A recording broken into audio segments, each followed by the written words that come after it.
Yo, what is up everybody? Welcome to my channel. Hope you guys are having a great day, and if you guys are new to this channel, then be sure to like and subscribe with notification on, because we post content like this so to get notified for a future video. Be sure to subscribe with notification on, and let's start today's video without any further ado. And in today's video, I'll be teaching you guys how you guys can fix your WhatsApp notification problem. And it is pretty simple. So the first thing on why this happened is if you have turned off your notification through your phone setting. So to turn it on again, go to your phone setting, and on your phone setting, go to notification and status bar, or it could be notifications on your phone. And once you're over here, click on manage notification. Now over here, search for WhatsApp. So let me search for WhatsApp.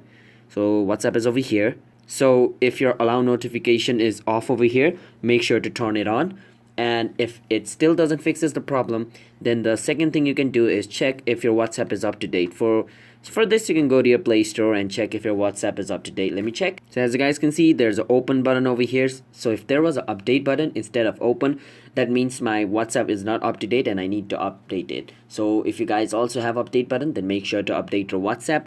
And if this problem still occurs even after updating your WhatsApp, then the thing you can do is uninstall and reinstall WhatsApp again. So doing this will, reset every setting which you had done in WhatsApp, and which should, turn on the notification or allow the notification again. So that's basically it. So if you guys found this video helpful, then be sure to like and subscribe with notification on. And if you guys have any question, feel free to comment down below. We'll try to solve it by answering you guys in the comment and help you solve the problem. And I'm signing out. Have a nice day everybody. Bye bye and peace out.